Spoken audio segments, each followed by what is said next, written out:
Kabanata 3, Guilty. He is arrogant for someone rat poor. I hate him. Buong araw, busangot ang mukha ko pagkatapos ng sinabi niyang iyon. Nagtataka ang mga kaibigan ko pero hindi ko naman masagot ang mga tanong nila dahil ikinakahiya ko na natameme ako sa sinabi ni Achilles. Huhulaan ko ba? Si Olivia nang nakailang tanong na pero hindi ko talaga sinasagot. Balita ko, classmate kayo ni Achilles ah. Si Marcus na kuryoso rin. Kaya ba bad trip ka? Si Charlene. Narinig ko kanina sa ilang kaklase mo, seatmates daw kayo. Sabay halakhak ni Olivia. Sa huli, hindi ko na napigilan ang pag-irap ko. Nagtawanan ang grupo at umiling na lang ako. Huwag ka nang mag-alala, Marem. Mabait naman yun. Si Charlene. Ayaw ko nang ikwento ang nangyari pero hindi ko napigilan ang pag-alma sa sinabi ni Charlene. Mabait? Oh, bakit? Hindi ba mabait sa'yo? Si Olivia na kuryoso. Hindi ko alam. I tried to change it cause I really don't want them to know that he has talked back. Nasusupladuhan ako sa kanya. Akala mo naman kung sinong may kaya sa buhay. Mahirap naman. Hay nako, baka kaya suplado sa'yo kasi galit sa ginawa mo noong summer sa mga merkadehas. Siyempre, kailangan ng pera yung tao, kaya importante sa kanya ang trabahong yun. Nagtaas ako ng kilay. Bakit niya ako sisisihin? Hindi ko naman sinabi kay tita na sisantahin siya. Malay niya ba nun? Siyempre, una niya iisipan na dahil sa'yo. Edita nga pala siya para maniwala agad sa iniisip niya na wala naman siyang pruweba kung pinasisanti ko siya o hindi. Nagkatinginan ang mga kaibigan ko. Bahala siya, basta tingin ko, suplado siya na wala naman sa lugar. I didn't have to elaborate it. I'm ashamed of it anyway. Kahit masaya akong pumapasok sa school dahil nakakasalamuha mga kaibigan, tuwing kailangan ng pumasok sa classroom, napapawi naman ang saya ko dahil kay Achilles. Busangot lagi ang mukha ko habang nagle-lecture ang teacher at nakikinig ako. Hindi ko rin siya nililingon at tuwing nasagi ko ng kaunti ang armrest niya, naiirita ako sa sarili ko. Dumaan ang ilang linggo mula noong unang araw sa school. May ilang absent na kaagad siya. Masaya ako tuwing absent siya, mas nakakagalaw ako na maayos. Sa nagdaang mga linggong ring iyon, naisip ko kung gaano ka-iritado ang mga klase ko sa akin. It's not a big deal though, if they don't like me. Well, I don't like them in the first place either. Group works that you voluntarily choose your groupmates are a pain in the ass. Dahil walang grupo ang kumukuha sa akin, I would always suggest that group works should be assigned by the teacher instead, para mapilitan kaming lahat na mapunta sa grupong ayaw naman namin. Nagdiriwang ang mga kaklase ko nang pinagbigyan sila ng teacher namin na pumili ng kagrupo. Agad akong nagtaas ng kamay gaya ng laging ginagawa tuwing may ganito. Yes, Miss Galvez? May I suggest that the group mates will be assigned by drawlats or the teacher para po sana fair? Ayan na naman ang malditang yan. I heard some of my classmates whisper. Ang KJ niya talaga, nakakairita. Okay then, Miss Galvez, thank you for the suggestion. Ngumiti ako at naupong muli. Binago ng teacher ang rules niya. Tama naman ang sinabi ko. It's not like I was the only one suffering from it. Some of the shy classmates are also finding it difficult to find someone's team. Iyon nga lang, napipili sila sa kahuli-hulihan. Samantalang ako, wala ni isang lumalapit kahit sa boys. The girls always discourage it. At sa huli, the teacher will choose which group has less groupmates at doon ako ilalagay. Iritado ang lahat sa akin, lalong-lalo na ang grupong napuntahan ko. I'm used to it anyway. It's not like I like them. I'm also irritated with their faces. Let's just do our task and set aside their irritating faces for a while. Maaga kaming pinalabas ng teacher para mag-research sa topic. We researched in the library for a bit until my groupmates decided that they want to go to the canteen instead. Hey, we're not done. Sabi ko nang silang 5 ang nagkasundo na umalis sa library kahit kakarampot pa lang ang nagagawa. Our group leader, the annoying leader Jessie, looked at me with a smile. Hindi ka naman namin imbitado. Nagtaas ako ng kilay. I didn't ask if I was invited. I am saying that we're not done with our research. Next week pa yan due kaya marami pang oras. But we're given the time now to do it.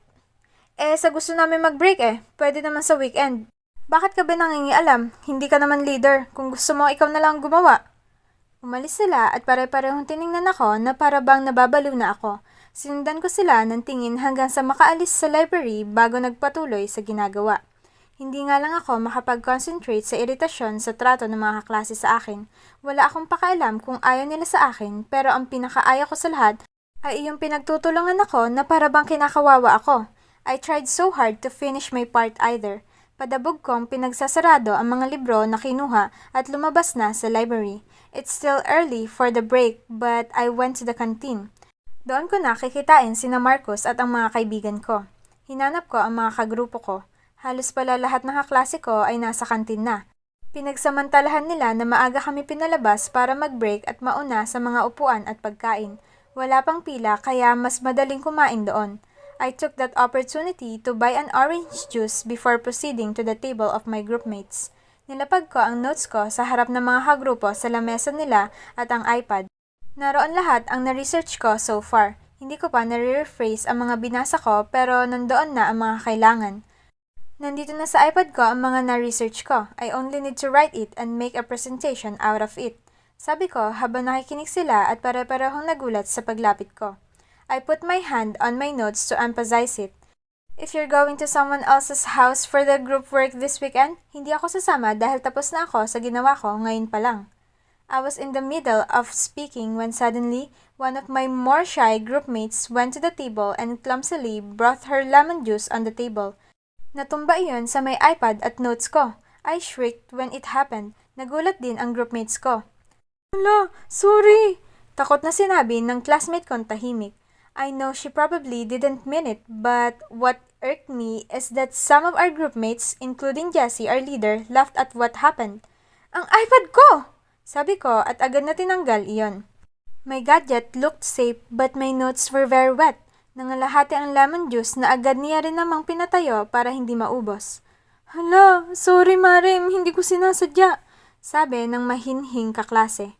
I get that. I'm annoyed but I do believe that she didn't mean it.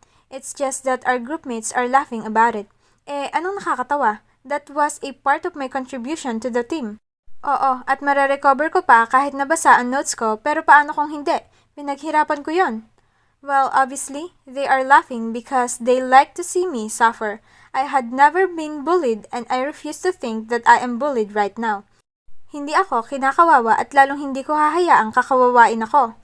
Sa iritasyon ko, kinuha ko ang nilapag ko ring orange juice sa lamesa. I planned on harshly pouring it to all my groupmates who are laughing. They saw it coming but I was quick to do it. Gigil kong ginawa iyon kaya bago pa sila makareact ay masasabuyan ko na sila. Iyon ay kung walang pumagitna sa amin. Achilles Riego suddenly appeared on the scene. He's standing beside my poor and shy classmate who apologized. She's not my target. Iritado ako at siya ang may kasalanan pero mas galit ako sa mga tumatawang kagrupo. Pumagitna si Achilles sa amin at bago ko pa masabuyan ng mga kagrupo, hinawakan niya na ang palapulsuhan ko. I harshly tried my best to evade his hand but he also harshly tried his best to stop me from doing it, resulting to the orange juice to spill on me instead. Mas lalong nagtawanan ang lahat kahit nasa ibang lamesa dahil nabasa ako sa sariling inumin. Basang-basa ang uniforme ko. Hala, buti nandyan ka Achilles, sabi ni Jessie na natatawa sa nangyari. Mas lalo kong narinig ang tawanan. Achilles was praised for being a hero, for stopping me from hurting all of them. Humiliated, I scooped my things and quickly ran out of the canteen while they were still laughing and cheering. Hindi uubra ang malditang yon. Oo nga, lalo na pag wala ang mga kaibigan niyang mayayaman din. Buti nga sa kanya. Oo, kung hindi dumating si Achilles, nasabuyan niya na kaming lahat dito. I gritted my teeth as I sat on a bench near the field. Panay ang punas ko sa sarili ko gamit ang tissue na dala. Mauubos ko na iyon. Nagngingit-ngit ako sa galit habang ginagawa iyon. Medyo nahingilid ang luha sa iritasyon. It's not like I came there to do that. I was there for our group work tapos nabuhusan ng juice ang notes ko. Tiningnan ko ang notes ko at nakitang basang-basa rin iyon. Maingat kong pinunasan iyon para hindi masira. Achilles really think he did something great. Siyempre, pinuri siya. Pakiramdam niya, pinigilan niya ako na saktan ng mga yon. Sila naman ang nakakairita. Tumatawa sila, nabasa ang iPad at notes ko, tapos tatawanan nila ako. I reacted badly but I don't think I deserve it. Nairita ako sa sarili ko nang naramdamang nahingilid ang mga luha sa frustration. Hindi ako iiyak para sa mga bruhang iyon o kahit sa pagtatanggol ko ni Achilles sa kanila. Wala naman dapat ipagtanggol dahil sila naman din ang nauna. I only reacted based on what I felt. Nandito ka lang pala, Marem. Anong nangyari? Si Marcos. Agad kong inayos ang sarili ko. I glared at them as I continued wiping my notes. Sabi sa kantin, inaway mo raw sina Jessie. Si Olivia na nasa malayo pa at mukhang nakichismis pa sa kantin. Natanaw ko din si Charlene na kaalis lang din sa kantin. Hindi ako umimik. Ayaw kong malaman nila na pakiramdam ko pinagkakaisahan ako. Pero hindi rin naman totoo ang mga sinabi nila. Anong nangyari? Si Marcos habang tinitingnan ang basang uniforme ko. Umirap ako at ayaw pa rin magsalita. Si Achilles daw ang nagbuhos ng tubig sa kanya. Si Charlene nang nakalapit. Si Achilles? Akala ko ba siya ang nagbuhos ng tubig kina Jessie? I sighed heavily. I was about to, but that stupid boy went in front at nagpakabida. Ha? Ano bang nangyari? Ulit ni Marcos. Well, I went to my groupmates and suddenly, may tangang nakabuhos ng drinks sa notes ko. Tinawanan ako ni na Jessie kaya bubuhusan ko sana sila pero dumating si Achilles at binuhusan ka niya? Sabay pa si Charlene at Olivia na para bang imposible iyong mangyari. Oo! Talaga? Nagkatinginan ang dalawa. Parang imposible, hindi yun ganon. Si Olivia. Anong hindi yun ganon? Are you saying that I'm lying? Iritado kong sinabi. Pero baka rin, may galit talaga siya sa'yo dahil sa pagkakasisante niya sa Mercadehas. They think he's some kind of hero for stopping me from doing it. They deserve it naman. Tinawanan nila ako. Hay nako, irita rin ako sa Jessie na yan. Last year, classmate ko yan. Feeling matalino. Honestly, they made me feel better. Kahit paano, habang nandun kami at hinayaan nila akong mairita sa classmates ko, gumaan ang loob ko. Iyon nga lang, pagbalik ko ng classroom, bumalik na naman sa maasim ang mood ko. Lagot, baka sinabi niya kay Olivia na tanggalin ka rin sa kanila. Naabutan kong usap-usapan at agad na tumahimik na natanaw nila ako. I gritted my teeth again and started walking towards my chair. Kahit pa iritado ako sa nangyari, hindi iyon sumagi sa isipan ko. Naupo ako sa upuan ko at kalaunan, ganoon din si Achilles sa upuan niya. Tahimik naming pinanood ang pagpasok ng sunod na teacher at kalaunan, nagsimula na ang lecture. Kanina ko pa napapansin na panay ang sulyap niya sa akin. Hindi siya ganoon sa nagdaang mga buwan na magkatabi kami. Nagtaas ako ng kilay habang nakikinig. Pang-ilang beses niya na akong nilingon habang nakikinig kami sa sinabi ng teacher. Sorry nga pala sa damit mo, hindi ko sinasadya. He finally said it after a short while. Umirap ako at unti-unti siyang nilingon. Iritadong-iritado pa ako pero ayaw ko magpakita ng kahinaan. Hindi mo sinasadya ang alin? Ang ginawa mo?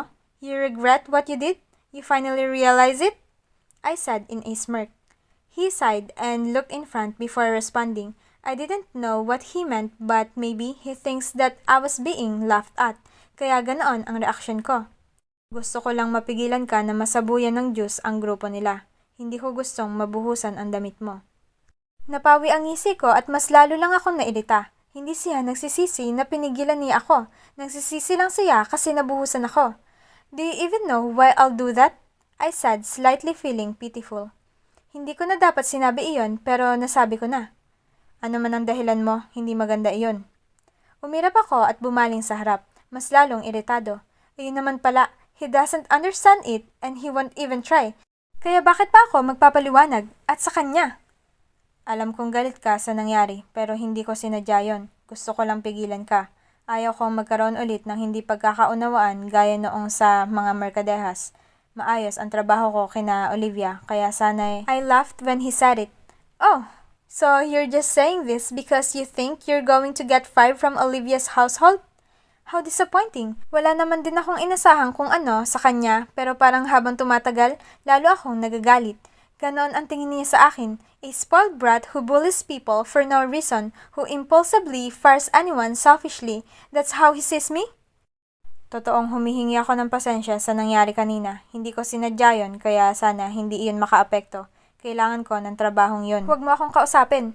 Malamig kong sinabi sa matinding iritasyon. Kaya naman naming ilang buwang magkatabi nang hindi nag-uusap, kaya bakit pa namin pinag-uusapan to? Alam kong galit ka. Ang sabi ko, iritado kong baling sa kanya. Matalim ang titig. He looked at me curiously. Huwag na tayo mag-usap kung ayaw mong sisantihin ka rin ni na Olivia. His jaw moved as he watched me. I glared at him more. Garrett Achilles, huwag mo akong kausapin. Matagal kaming nagkatinginan bago siya unti-unting tumango. Pairap akong bumaling sa harap at hindi na nagsalita. Hindi na rin siya nagsalita pa pero madalas siyang bumaling sa akin sa araw na iyon. Hindi ko alam kung sa iritasyon ko ba sa araw na iyon o dahil natuyuan ako noong juice kaya ako nilagnat kinabukasan. Kinailangan kong lumiban sa klase dahil inuubo at sinisipon ako kasama sa lagnat. I'm fine, Mama. Ayaw ko lang pumasok muna. More like aside sa nilalagnat ako, ayaw ko ring harapin ang school pagkatapos sa nangyari kahapon. Pinapuntahan na ako ng doktor kaninang umaga. Hindi pa nakontento si Mama, gusto niyang umuwi para tingnan ako. Ayaw ko na naman. Umayos na rin ang pakiramdam ko at mukhang flu lang naman. Ipapahinga ko lang po ito. I'll drop by tomorrow to check on you, Iha. My friends bombarded me with text messages. Nakapagsabi na rin naman sa advisor at teachers ko na hindi muna ako papasok dahil may flu ako. Are you alright? Siguro kahapon yan. Sabi ko naman kasi sa'yo na magpalit ka ng damit. Si Marcus. Suminghap ako, barado ang ilong. Well, it's too late now. I'll check on your classmates for assignments. Kailan ka papasok ulit? Baka next week na. Buti nga natapos ko na yung part ko sa group work namin, kaya wala na akong problema. Umirap ako nang naalala iyon. Uuwi si Mama bukas, kaya next week pa siguro ako papasok. Buti naman at nang makapagpahinga ka. Maybe it helped that I didn't go to school. Medyo napahiya pa ako sa nangyari sa kantin kahit kaunti lang ang nakakita. At bad trip din ako sa kay Achilles kaya magaan ang loob ko sa pananatili sa bahay. Ano ba nangyari? Nagpaulan ka ba? Si Mama nang dinaluhan ako. Of course, I didn't tell her what exactly happened. After all, people get sick randomly all the time. At yung kaso lang naman iyon, pahinga lang ang kailangan. Umalis din naman agad si Mama kinabukasan para daluhan si Papa at sa mga trabaho. Wala na akong lagnat sa weekend pero nagpapahinga pa rin ako at binisita ng mga kaibigan. Ito nga pala ang assignment mo. Sabay bigay ni Marcos sa akin ng isang kulay blue na notebook. Nagtaas ako ng kilay. Buong notebook ang binigay? Tumango si Marcos. At sino namang mabait at concerned na kaklase ang nagpahiram ng buong notebook? Natatawa kong tanong dahil imposibleng meron sa mga kaklase ko ang ganoon. I flipped the first page and saw the handwritten name, Achilles Riago. Umirap ako at bumaling kay Marcos. Pagkadating ko sa classroom nyo, manghihiram na sana ako kina Jessie ng notebook at kokopyahin ko ang assignments mo para makahabol ka. Kaso si Achilles ang lumapit sa akin at nagbigay ng notebook eh. Charlene chuckled. Baka guilty. Usap-usapan sa school na nilagnat ka at alam ng lahat anong nangyari bago ka nagkasakit. Guilty nga siguro yun. Mabait si Achilles kaya concerned. Umirap ako at wala naman talagang pakialam sa mga opinion nila. Guilty? Sa nangyari? More like concerned na sisantihin siya ni na Olivia. Hindi ko na sinabi iyon. Nagkatuwaan na lang kami sa bahay para makalimutan ko yung absences ko. Nang gumabi at umuwi na ang mga kaibigan, tiningnan ko ang notebook at nakita ang lista ng mga assignments namin. His penmanship is very clean and clear. It was also obvious that it was a man's penmanship. He didn't have any scribbles on the sides of his notebooks like what I usually do with mine when I'm bored. Sinagutan ko iyong mga kailangan ayon sa listahan ng mga assignments niya. At nang natapos na at na-bored ako, isa-isa kong sinuyod ang mga pahina ng mga dating sulat niya. I saw some makeup classes and projects for him. Sa dami niya ba namang absent, lagi siyang may ganito.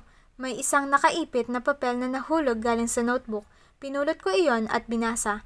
It was a first quarter essay that we did for our language subject. It was an experience with a father. I skimmed through his words and realized he is eloquent. Only that his essay was quite sad. He didn't know his father. Hindi rin nagsasabi ang mama niya kung sino at hindi niya kailanman pinilit iyon. He said that when he becomes a father in the future, he will never abandon his child, no matter what the circumstances are. Responsibility is all to him. Pero ganun pa man, wala siyang galit para sa ama. Mga tanong lang ang mayroon para sa kanya. At umaasa siya na masasagot iyon balang araw. Halos nakalimutan ko ang iritasyon ko sa kanya habang binabasa ang mahabang essay. Malaki rin ang marka niya para roon. I put it back on his notebook and closed it before I rolled my eyes. I kinda hate that I felt sympathy for someone so insensitive like him.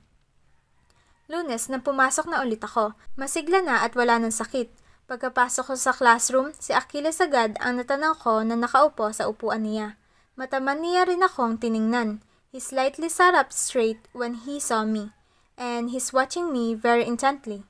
I put his notebook on his desk, and without a word, I went to my own.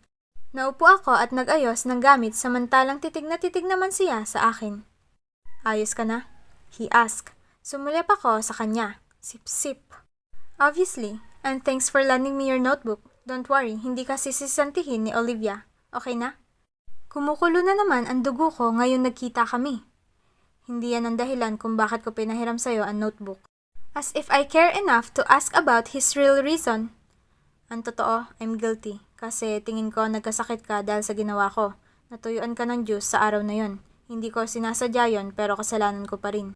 Pairap ko siyang nilingon at plastic ng initian. Don't worry, you don't have to be guilty. Hindi ko naman ikinamatay. Kumunot ang noo niya at magsasalita na sana pero inunahan ko. At hindi ba sinabi ko sa iyong huwag mo akong kausapin? Bakit kinakausap mo pa ako? His jaw moved, looking annoyed this time, but he didn't say a word. Tumikim lang at tumingin sa notebook na ngayon ay sinusubukang iligpit. Umirap ako sa kawalan at satisfied na napatahimik siya. Parang mas nadipi na tuloy ang katahimikan naming dalawa. O sa akin lang iyon. It couldn't be ignored anymore even when our teacher is talking in front. May kung anong bumabagabag sa akin tuwing pumapasok ako sa classroom at lagi tuwing papasok ako, nagtatama agad ang mga mata namin.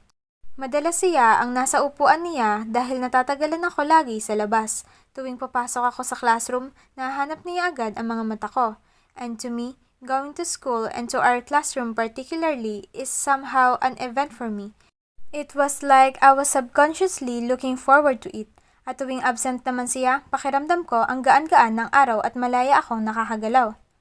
"Miss Galvez?" sabi ng teacher namin sa last period pagkatapos ko magpasa ng isang papel. "Yes, ma'am." I turned. "Since absent si Mr. Riego, ikaw lang ang walang partner sa activity natin. I suggest you will be his partner." Napakurap-kurap ako. "But he's always absent, ma'am. I mean, mas kaya kong mag-isa kaysa magkasama kami. He's like useless." I tried to reason out. Kumunot ang noo ng teacher namin. "He's not. Maganda ang mga marka niya kahit maraming absences at nasisiguro kong may magandang contribution siya sa grupo nyo kahit na absent siya ngayon." I opened my mouth to justify myself but I couldn't find the words. "Please, let's just help him. He's a struggling student. If he has more time, he'd top the class. I assure you, he'll contribute. Don't worry."